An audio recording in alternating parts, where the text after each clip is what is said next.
আসসালামু আলাইকুম। সবাই কেমন আছেন? আশা করি সবাই ভালো আছেন। আজ আপনাদের জন্য নিয়ে এসেছি গল্পের অন্তিম পর্ব। আশা করি গল্পটি আপনাদের ভালো লাগবে। তাহলে চলুন শুরু করা যাক। আজ হঠাৎ এতটা চেঞ্জ কিভাবে? আমি কাপড় চেঞ্জ করে নিচে গিয়ে ওদের সাথে বসলাম। আমি গিয়ে বসতেই হিমু হঠাৎ উঠে এসে আমার পাশে বসতে গিয়ে আমার কোলে বসে পড়ে। এটা দেখে আমার সাথে সাথে ওরাও অবাক হয়ে যায়। আমি তো লজ্জায় মাথা নিচু করে আছি। এটা কি হলো? হিমু তৎক্ষণাৎ আমার কোল থেকে উঠে পাশে বসে। হিমু বলে, সরি, আসলে আমি খেয়াল করিনি। এদিকে ওর বান্ধবীরা সবাই মিটিমিটি হাসছে ওর কাণ্ড দেখে। আমি কি বলবো সেটাই বুঝতে পারছি না। হিমু লজ্জায় মাথা নিচু করে আছে। এমনটা হবে সেও ভাবতে পারেনি। আমি পরিবেশটা হালকা করার জন্য প্রথমে কথা বললাম, তা আপনাদের পড়াশোনা কেমন চলছে? রোকসানা বলে, আলহামদুলিল্লাহ ভালোই চলছে। তারপর এভাবে আরো কিছুক্ষণ কথা বললাম। দেখতে দেখতে রাত 7টা বেজে গেল। আনিতা বলে, রাত হয়ে গেছে, আমরা এখন আসি। হিমু বলার আগে আমি বললাম, রাত হয়েছে তাতে কি হয়েছে, আজ বরং আপনারা এখানে থেকে যান। রোকসানা বলে, না ভাইয়া, এমনিতে অনেক রাত হয়ে গেছে, মা বাবা চিন্তা করবে, অন্য একদিন না হয় এসে থাকবো। আমি বললাম, জোর করবো না, চলুন আপনাদেরকে পৌঁছে দিয়ে আসি। দিয়া বলে, সত্যি ভাইয়া আপনি দিয়ে আসবেন? তাহলে তো ভালোই হয়। এটা শুনে হিমুর হিংসে হলো, কারণ দিয়া আমাকে পছন্দ করে, সেটা সে নিজের মুখেই বলেছে। হঠাৎ হিমু উঠে বলে, আমিও যাব, মানে ওদেরকে ড্রপ করতে। আজ হিমুর কি হয়েছে? ও এমন করছে কেন? আমি কিছু বললাম না। তারপর আমরা সবাই মিলে গাড়িতে গিয়ে বসলাম। আজ হিমু আমার পাশে বসেছে। গাড়িতে বসার পর গাড়ি স্টার্ট করে দিলাম। গাড়ি চলতে চলতে আমাদের মাঝে অনেক কথা হতে লাগলো। ওরা তিনজন আমাকে এটা সেটা জিজ্ঞেস করতে লাগলো। আমিও তার উত্তর দিতে লাগলাম। আমিও তাদেরকে এটা সেটা জিজ্ঞেস করছি, তারাও আমাকে উত্তর দিচ্ছে। এদিকে হিমুর সাথে আমিও কথা বলছি না, ওরাও কথা বলছে না। হিমুও কোনো কথা বলছে না, কিন্তু আমাদের কথা শুনে শুনে রাগে ফুঁসছে। একে একে ওদের সবাইকে ওদের বাড়িতে ড্রপ করে দিলাম। হিমু আমার পাশে মুখ গুমরা করে বসে আছে। আমি বললাম, কি ব্যাপার, তোমার আবার কি হলো, এভাবে মুখ গুমরা করে বসে আছো যে? হিমু বলে, কিছু হয়নি। আমি বললাম, কিছু তো হয়েছে, যার জন্য মন আপসেট করে বসে আছো, আমাকে বলা যায় না কি হয়েছে? হঠাৎ হিমু বলে, আমার বান্ধবীদের মধ্যে কাকে আপনার পছন্দ হয়েছে? হিমুর প্রশ্ন শুনে আমি তো ভেবাচাকা খেয়ে গেলাম। হঠাৎ এ প্রশ্ন কেন করলো? আমি বললাম, এ কেমন কথা, হঠাৎ এ প্রশ্ন কেন করলে? হিমু বলে, আমি তো দেখলাম যেভাবে হেসে হেসে কথা বলছেন, নিশ্চয় তাদেরকে আপনার পছন্দ হয়েছে। আমি বললাম, ও আচ্ছা, এবার বুঝলাম, বলতে গেলে তোমার বান্ধবীরা তিনজনই খুব সুন্দর। হিমু বলে, তার মানে আপনি তিনজনকেই পছন্দ করেছেন? আমি বললাম, আরে এখানে পছন্দ অপছন্দের কি আছে, কি ব্যাপার বলো তো, এমন আজব আজব প্রশ্ন করছো কেন, কি হয়েছে তোমার? হিমু বলে, বুঝি, আমি সব বুঝি। আমি বললাম, জানি না আজ তোমার কি হয়েছে, সন্ধ্যার পর বাসায় আসার পর থেকে তোমার আচরণে পরিবর্তন এসেছে, কেন এমন করছো সেটাই বুঝতে পারছি না। হিমু বলে, আপনাকে বুঝতে হবে না। তারপর আর কোনো কথা বলে না। এক সময় আমরা বাসায় চলে আসলাম। রুমে এসে বসে আছি। আসার পর থেকে মাকে দেখলাম না। হিমুকে বললাম, মা কোথায় গেছে? হিমু বলে, মা মামার বাসায় গেছে। এই বলে আবার চুপ হয়ে গেল। রাতে টেবিলে খাবার দেওয়া হলো। বাবা খেতে বসেছে।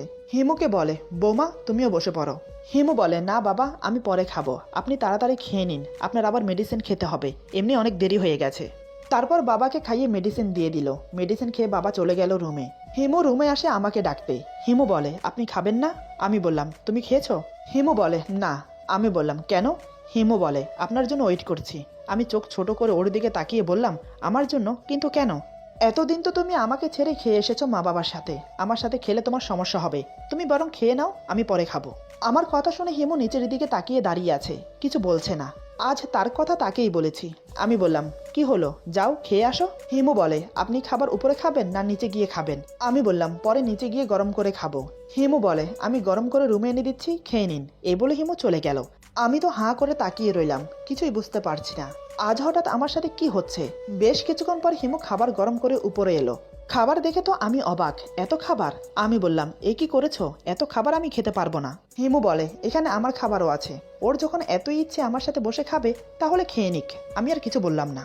দুজন খেতে শুরু করলাম। হিমু আমাকে বেড়ে দিচ্ছে। একসময় দুজন খাওয়া দাওয়া শেষ করলাম। সব পরিষ্কার করে হিমু রুমে এলো। আমি ততক্ষণে সোফায় শুয়ে পড়েছি। হিমু এসে দেখে আমি সোফায় শুয়ে আছি। সচরাচর এত তাড়াতাড়ি আমি ঘুমাই না। হিমু বলে, আপনি ঘুমিয়ে পড়েছেন নাকি? আমি চোখ বন্ধ রেখেই বললাম, এখনো ঘুমাইনি, ঘুমাবো তাড়াতাড়ি, কাল অফিসে জরুরি মিটিং আছে। হিমু বলে, যতই জরুরি মিটিং থাকুক, কাল আপনি অফিসে যাবেন না। এবার আমি চোখ খুলে ওর দিকে তাকালাম। আমি বললাম, কেন, কালকে কিছু আছে নাকি? হিমু বলে, আপনার হাত কেটে গেছে, এই হাত নিয়ে অফিসে যাওয়ার কোনো মানে হয় না। আমি বললাম, হাত কেটেছে তাতে কি হয়েছে, আর এমনিতেও জরুরি মিটিং আছে, না গেলে হচ্ছে না। হিমু এবার চেঁচিয়ে বলে, বললাম তো কাল আপনি অফিসে যেতে পারবেন না। আমি বললাম, কেন যাব না বলো তো? হিমু বলে, আমি বলছি তাই। আমি কিছুক্ষণ ওর দিকে তাকিয়ে রইলাম। আমি বললাম, ঠিক আছে, যাব না। এই বলে চোখ বন্ধ করে অন্যদিকে ফিরে গেলাম। এটা হিমুর কাছে অপমান মনে হলো। সে মনে করছে আমি তাকে অপমান করছি। আমার ওর থেকে মুখ ফিরিয়ে নেওয়াটা হজম করতে পারলো না। হিমু বলে, আপনি কেমন মানুষ বলুন তো? দেখছেন আমি দাঁড়িয়ে আপনার সাথে কথা বলছি, তারপর আপনি অন্যদিকে মুখ ফিরিয়ে নিলেন কেন বলুন তো? আমি দেখতে কি খারাপ? ওর কথা শুনে আমি মনে মনে ভাবছি, আজ কোন জ্বালায় পড়লাম আমি আবার ওর দিকে ফিরে বললাম, সরি, বলো কি বলবে। হিমু এবার রাগ করে বলে, যান, আপনার সাথে কথা বলবো না, এ বলে বিছানায় গিয়ে শুয়ে পড়ল। আমি শুধু তাকিয়ে রইলাম, ওর আচরণের মানে খুঁজতে লাগলাম, কিন্তু কিছুই বুঝে উঠতে পারছি না। তারপর নানান কথা ভাবতে ভাবতে ঘুমিয়ে পড়লাম। এভাবে বেশ কিছুদিন কেটে গেল। হিমু আমাকে এক সপ্তাহ অফিসে যেতে দেয়নি। এই এক সপ্তাহ সে আমার অনেক খেয়াল রেখেছে, আমার সাথে অনেক গল্প করেছে। ওর ব্যবহারে এটা বুঝতে পারলাম ও ধীরে ধীরে আমার প্রতি দুর্বল হচ্ছে। একদিন আমার এক কাজিনের বিয়েতে ইনভাইট করলো আমাদের। মা বাবা সোজা বলে দিল, আমরা যেতে পারবো না, তোরা দুজন যা। মানে আমাকে আর হিমুকে যেতে বলছে। কিন্তু হিমু কি যাবে আমার সাথে? আমি মনে মনে যেটা ভাবলাম সেটাই হলো। আমি ওকে বললাম, মা বাবা বলছে তোমাকে আমাকে যেতে বিয়েতে, তুমি কি যাবে? হিমু এক কথায় না করে দিল। আমি জানতাম ও আমার সাথে বিয়েতে যেতে চাইবে না, আমার সাথে গেলে ওর মানসম্মানের প্রশ্ন। আমি মাকে বলে দিলাম যে আমরা যেতে পারবো না, তোমরা যাও। মা বলে, এসব বিয়েতে এখন আমাদের যাওয়ার সময় আছে? এখন সময় তোদের, তোরা বিয়েতে যাবি, এনজয় করবি, এখনই তোর সময় নাকি? এমন সময় হিমু আসলো। হিমুকে দেখেই মা বলে, আগামী পরশু বিয়ে, তুমি আর রিদওয়ান যাও, এখন থেকে তৈয়ারি শুরু করো বিয়েতে যাবার। হিমু মাথা নাড়িয়ে সম্মতি জানায়, কারণ মার কথা সে ফেলতে পারবে না, নিহাত মা যদি কিছু মনে করে তাই। কিন্তু তুফান চলল আমার উপর। আমি রুমে যেতেই হিমু আমাকে বলে, আপনি নিশ্চয়ই মাকে বলেছেন আমি যেতে চাইছি না, তাই তো মা আমি যাওয়ার সাথে সাথে আমাকে যেতে বলল। আমি বললাম, বিশ্বাস করো আমি কিছুই বলিনি, মা তো নিজে থেকেই। হিমু বলে, আমি জানি আমাকে বলতে হবে না, আপনিই সব করেছেন, আপনার সাথে আমাকে বিয়েতে যেতে হবে, এটা ভাবতেই আমার কেমন কেমন জানি লাগে। না জানি বিয়েতে কত ধরনের লোক আসবে, সবাই আপনাকে আর আমাকে নিয়ে নানান কথা বলবে, সবার কথা আমাকে সহ করে নিতে হবে, মান সম্মান কিচ্ছু থাকবে না। আমি বললাম, আমি কি এতটাই কুৎসিত যে আমার সাথে গেলে তোমার মান সম্মান থাকবে না? হিমু বলে, একবার আয়নায় নিজেকে আর আমাকে দেখুন, তাহলে বুঝতে পারবেন কতটা ফারাক আছে। আমি বললাম, যেতে হবে না বিয়েতে। হিমু বলে, মা যখন বলেছে তখন তো যেতেই হবে, ভাগ্যে কি আছে দেখা যাবে পরে। আমি আর কিছু না বলে শুয়ে পড়লাম। হিমু যাওয়ার জন্য সবকিছুর প্রস্তুতি নিচ্ছে, কিন্তু আমার মন ছিল না হিমুকে নিয়ে বিয়েতে যাওয়ার। আমার সাথে গেলে নাকি তার মান সম্মান থাকবে না, তাহলে তাকে নিয়ে কেনই বা যাব? কিন্তু মায়ের জন্য যেতে হলো। দেখতে দেখতে সেই দিন চলে এলো, অনেক দূরের রাস্তা, তাই আমরা বিকেলের দিকে রওনা দিলাম। রাতে চলে আসব। যাওয়ার সময় আমাদের মাঝে তেমন কোনো কথাই হলো না, কারণ হিমু কথা বলতে চাইছে না, তাই আমিও কোনো কথা বললাম না। বিয়ে বাড়িতে পৌঁছাতে পৌঁছাতে সন্ধ্যা হয়ে গেল। গাড়ি থেকে নেমে ভেতরে প্রবেশ করার সময় হিমু আমার সাথেই ছিল, তারপর সে আলাদা গিয়ে বসে পড়লো। আমিও কিছু বললাম না। আত্মীয় স্বজনেরা সবাই গ্রুপে গ্রুপে আড্ডা দিচ্ছে। 3-4 জায়গায় চেয়ার নিয়ে নিয়ে মেয়েরা গ্রুপ করে বসে আছে আর গল্প করছে। গল্পের উদ্দেশ্য হলো কার বউ সুন্দর, কার হাজবেন্ড কেমন, কে কি কাজ করে, নানান বিষয় নিয়ে কথা হচ্ছে। হিমু আলাদা একটু দূরে বসেছিল। এমনিতে সবার কথা সে শুনতে পাচ্ছে। কিছুক্ষণ পর ওয়েটার এসে ওকে জুস দিয়ে গেল। এদিকে অনেকক্ষণ দাঁড়িয়ে গল্প করতে করতে আমার পা ব্যথা করছে, তাই একটা চেয়ার টেনে বসে পড়লাম আলাদাভাবে। এমন জায়গায় বসেছি লাইটের আলো সব আমার দিকে, কারণ কোথাও জায়গা পাচ্ছি না নিরিবিলি আমার জন্য। এখানে একটু জায়গা আছে, আশেপাশে কেউ নেই, তাই বসে পড়লাম। এবার সবার চোখ আমার দিকে। অনেকে অনেক রকমের কথা বলছে আমাকে দেখে। কেউ বলছে হ্যান্ডসাম, আবার কেউ বা বলছে কালো, আবার কেউ বা বলছে চেহারায় খুব মায়া আছে। নানান লোক নানান রকমের কথা বলছে। হিমুর কানে সব যাচ্ছে। ওর সামনে বসা 5-6টা মেয়ে আমাকে নিয়ে সমালোচনা করছে। একটা মেয়ে বলে, এই দেখ দেখ ছেলেটাকে। মেয়েটির কথা শুনে সবাই আমার দিকে তাকালো। মেয়েটি বলে, কি হ্যান্ডসাম ছেলেটা, তাই না? অন্য একটি মেয়ে বলে, হ্যাঁ হ্যান্ডসাম তো বটে, কিন্তু কালো। অন্য একটি মেয়ে বলে, আরে তুই অন্ধ নাকি? এদেরকে কালো বলে না, এদেরকে শ্যামলা বলে, কালো বলে আফ্রিকানদের। তোরা যতটা কালো বলছিস ছেলেটাকে, ততটা কালো কিন্তু না, তবে চেহারাটা খুবই মায়াবী। অন্য আরেকটি মেয়ে বলে, দেখেছিস ছেলেটার ফিগার কেমন, দারুণ ফিগার তাই না? যেমন হ্যান্ডসাম তেমন চেহারাটা মায়াবী, তেমন তার ফিগার, সব মিলিয়ে পারফেক্ট, শুধু গায়ের রংটা শ্যামলা, তারপরও ছেলেটাকে বেশ লাগছে। অন্য একটি মেয়ে বলে, হ্যাঁ রে, ছেলেটা সিঙ্গেল না বিবাহিত?